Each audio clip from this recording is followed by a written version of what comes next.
नमस्ते जी। 76वीं श्रव्य कणिका ऋग्वेदादि भाष्य भूमिका। लेखक महर्षि दयानंद जी सरस्वती।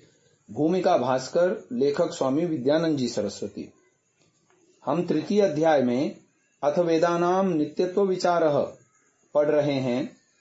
ऋषि दयानंद ने आगे लिखा, ननु गणपाठाष्टाध्यायी महाभाष्ये श्वपायादयो विधीयन्ते पुनरेतत् कथं संगच्छते इत्येवं प्राप्ते ब्रूते महाभाष्यकारः।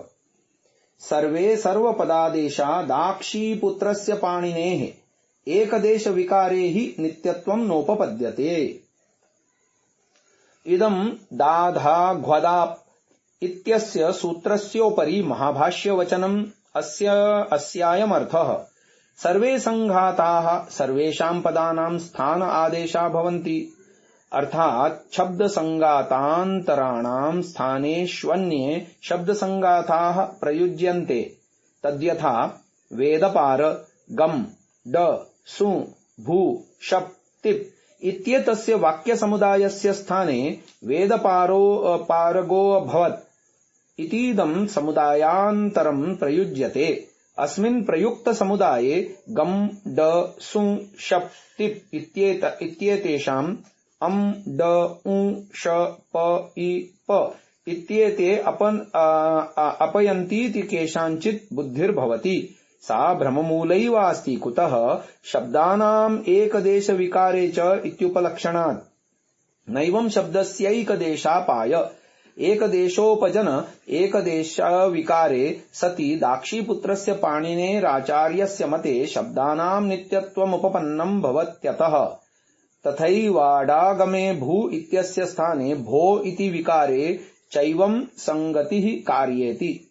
श्रोत्रोपलब्धिरिति श्रोत्रेन्द्रियेण ज्ञानं यस्य बुद्ध्या नितरां ग्रहीतुं योग्य उच्चारणेनाभिप्रकाशितो यो यस्याकाशो देशोऽधिकरणं वर्तते स शब्दो भवतीति बोध्यम्।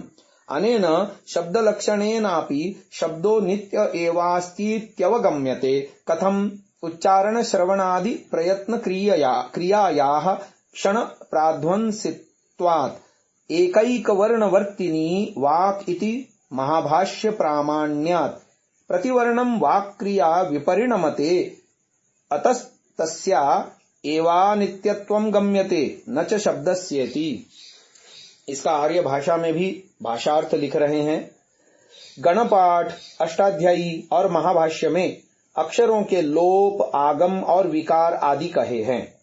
फिर शब्दों का नित्यत्व कैसे हो सकता है? इस प्रश्न का उत्तर महाभाष्यकार पतंजलि मुनि देते हैं कि शब्दों के समुदाय के स्थानों में अन्य शब्दों के समुदायों का प्रयोग मात्र होता है। जैसे वेद पार गम ड सु भू शप तिप, इस पद समुदाय वाक्य के स्थान में वेद पारगो भवत इस समुदायांतर का प्रयोग किया जाता है। इसमें किसी पुरुष की ऐसी बुद्धि होती है कि अम ड उ श प ई प इनकी निवृत्ति हो जाती है, सो उनकी बुद्धि में भ्रम मात्र है। क्योंकि शब्दों के समुदाय के स्थानों में दूसरे शब्दों के समुदायों के प्रयोग किए जाते हैं, सो यह मत दाक्षी के पुत्र पाणिनि मुनि जी का है, जिनने अष्टाध्यायी आदि व्याकरण के ग्रंथ बनाए हैं। सो इस प्रकार से शब्द नित्य ही होते हैं। इसी प्रकार अट के आगम और भू के स्थान में भी विकार के विषय में भी संगति लगा लेनी चाहिए।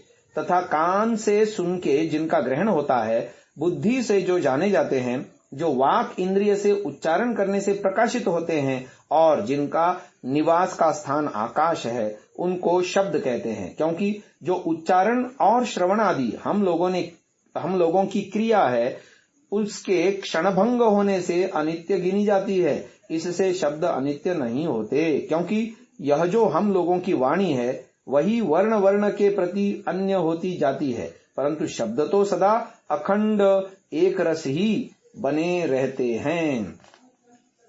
स्वामी विद्यानंद जी भी इस पर अपनी बात लिख रहे हैं कि शब्द प्रमाणम व्याकरणम, शब्द विद्या का मूल व्याकरण शास्त्र है और व्याकरण शास्त्र में महामति पाणिनि और महाभाष्यकार पतंजलि प्रमाण हैं। उनके मत में शब्द नित्य है, क्योंकि इन शब्दों में अक्षरादि जितने अवयव हैं वे सब कूटस्थ अर्थात अविनाशी हैं। वे कभी विचलते नहीं। उनके वर्णों में आयाम यानी हटना, उपजन यानी लगना और विकार यानी आदेश आदि नहीं होता। जब सभी शब्द नित्य हैं तो वेद के शब्दों का क्या कहना।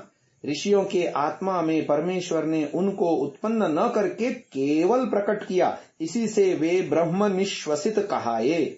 नित्याह शब्दाह इत्यादि प्रमाण शब्दों की नित्यता सिद्ध करने के लिए ही तो है।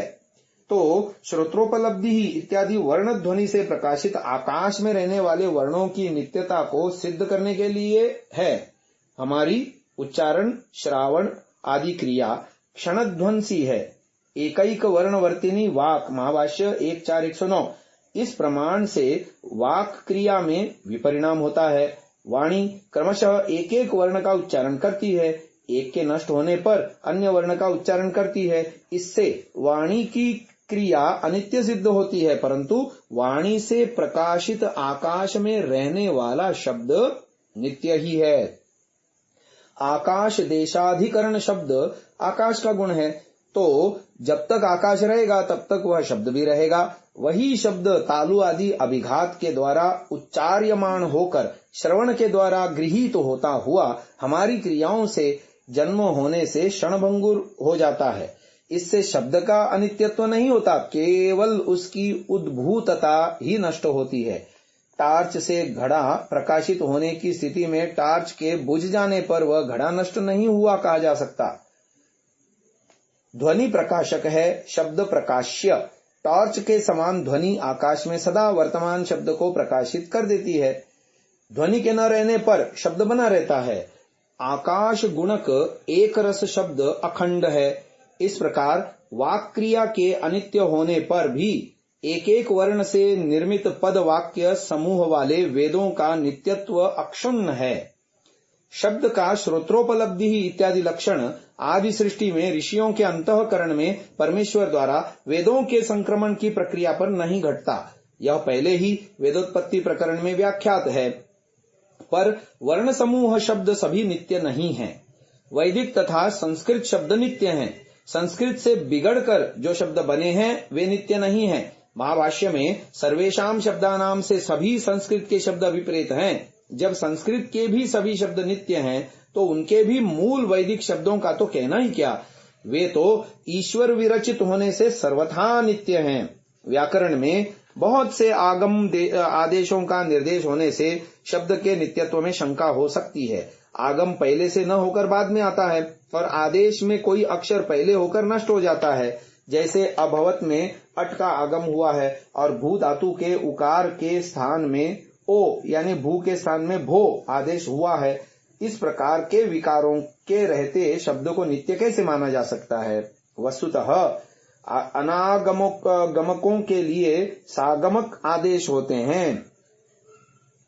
फलतः इड विधान करने वाले सूत्र की आद्यंतो टकितो इस सूत्र के साथ एकवाच्यता करके वलादि आर्ध धातु को इडागम हो, इस अर्थ के संपन्न होने पर शब्द नित्यता के सिद्धांत की अनुपपत्ति की संभावना में एधितव्यम इस रूप की सिद्धि के लिए वाक्यांतर की कल्पना कर ली जाती है। अर्थात इड रहित तव्य बुद्धि प्रसक्त होने पर इट सहित तव्य बुद्धि कर लेनी चाहिए।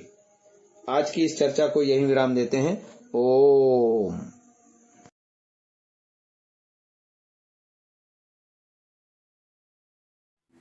Download Sansa app, Rvirdal app, visit sansa.org, rvirdal.in।